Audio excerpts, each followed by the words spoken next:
Anyhow, we'll get back to that. Bob in Ontario, Canada. Hey, Bob, thanks for watching Free Speech on DirecTV. You wanted to talk about infrastructure? Yeah, it's Ontario, California, actually. Oh, did I say Canada? Yeah. Oh, I'm sorry. You moved me pretty far. Yeah. Anyway, you know, the one thing we should all be united on, I believe, and something that should be very simple for us, that the only way democracy has ever worked, and if you want to go to true democracy, go to the Greek democracy, but it always included the people and what they wanted and what they saw as what was important. Right. The rich gladly gave up extra tax money and their wealth to gain greater wealth by giving the people exactly what they wanted. Build a road. If they didn't need a road, it didn't matter.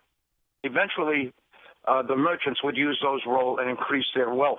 So they had no problem. This is something that George Washington and his administration understood really well. It was the essence of it was the 11th of Hamilton's 11 points, was build a national infrastructure for communication or for transportation.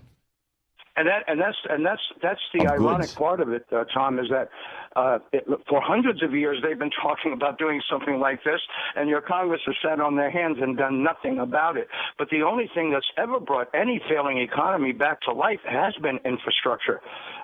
You know, there's some bad examples of it, of course, but Germany didn't go from last place to first place in Europe because it didn't concentrate on infrastructure. Now, if they could do it for destruction, we could do it for the well-being of the American citizens.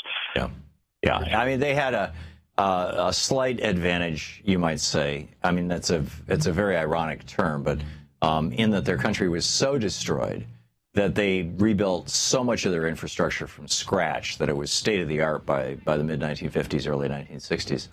And I wonder why we can't get together and agree at least upon that is the only thing that's going to lift us out of this terrible situation we find us in, being ruled by people who care nothing about us.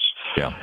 And we are being ruled, and that's the one thing we're not supposed to be. We're supposed to be represented, don't you think, Tom? I do, and that's what the Constitution says. I am totally with you. Bob, thanks a lot for the call, and thanks for watching Free Speech TV. We'll be right back. To watch more clips from our programs, hit the Watch More Videos button over here. And please be sure to hit the handy-dandy subscribe button so you'll always be up to date. Tag, you're it.